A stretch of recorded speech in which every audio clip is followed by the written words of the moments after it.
A time came in my life when I just felt like I was running on empty. It felt like I was out of oil.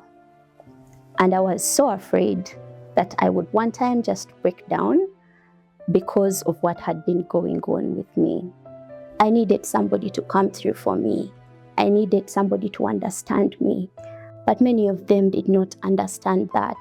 Most of what I got were complaints and ridicule and reminders about how I have changed. My name is Noreen, and this is my authentic self.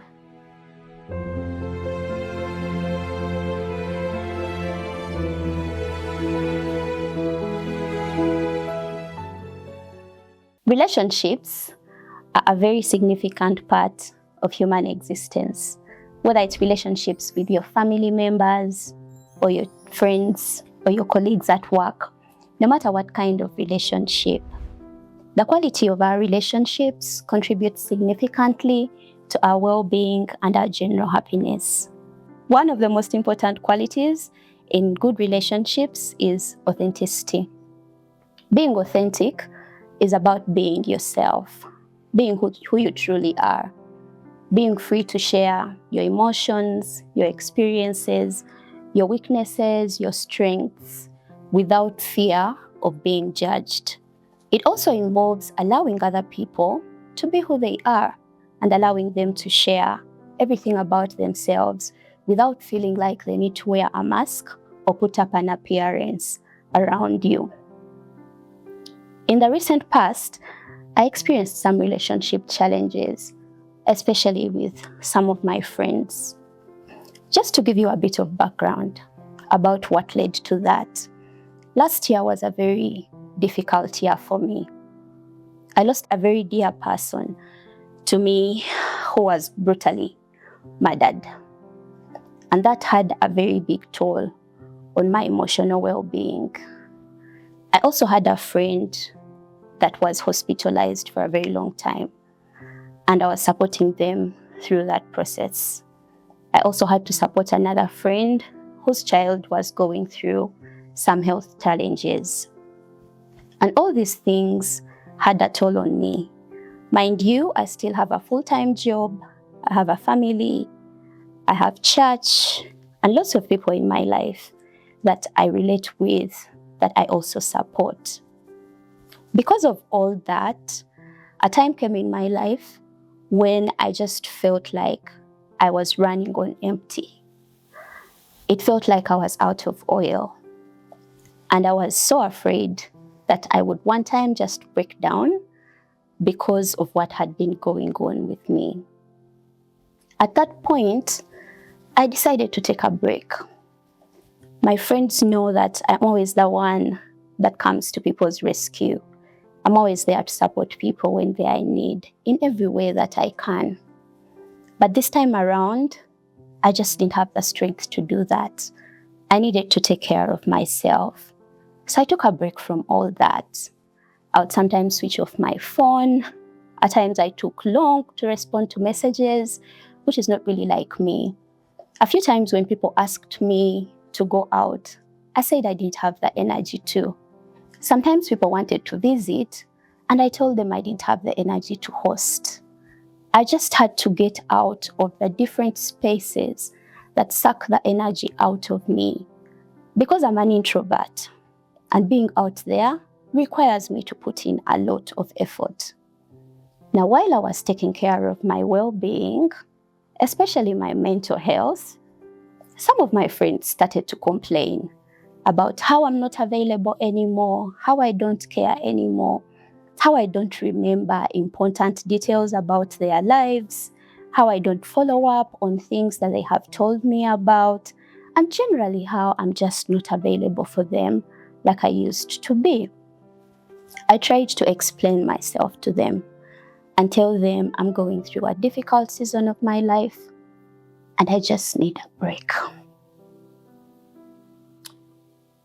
Many of them really did not understand because they are used to a different side of me, the energetic one, the happy one, the one that drops everything. to be there for the people that she cares about. But this time around, I didn't have the strength to drop everything. I needed somebody to come through for me. I needed somebody to understand me. I needed somebody to be there for me. I needed someone to tell me they understand that I need a break and they don't take it personally and think I don't care anymore or I don't love them anymore.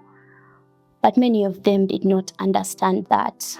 Most of what I got were complaints and ridicule and reminders about how I have changed, certainly not for the better.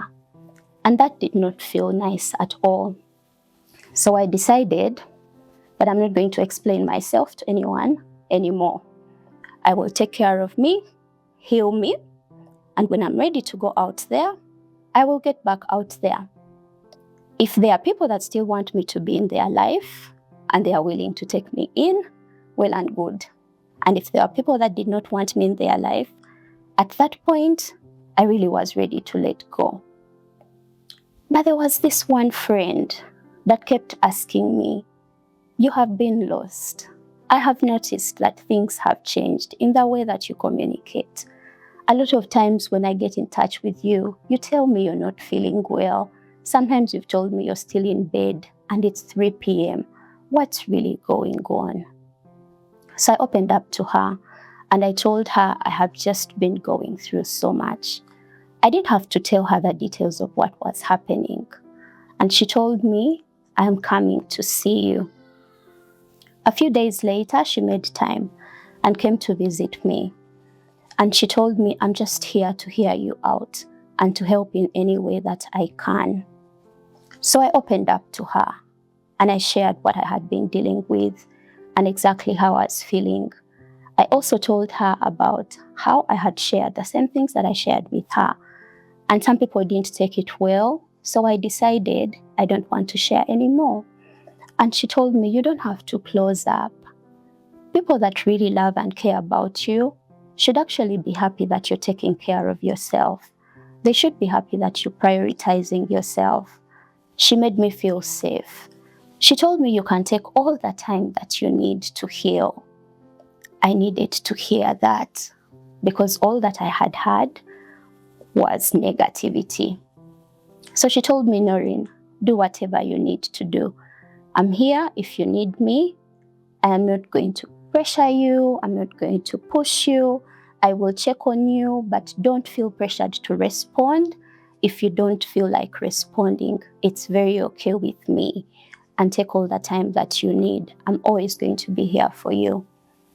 That's something that everybody needs in their lives, especially when you're going through a challenging time. I guess you have already picked out some lessons from what I had shared. And as we bring this to a conclusion, I just want to highlight 3 things that actually speak to the value and the importance of authentic relationships. One of the most important things is authentic relationships make you feel safe and they help you to trust. When people allow you to be who you are, you're free to open up. You're free to share, especially those things that are difficult. Many times it's easy for us to share success, but when it comes to failures, we want to share them with people that will truly understand us and not judge us for it. The other value of authentic relationships in our lives is they encourage our growth and they build our resilience.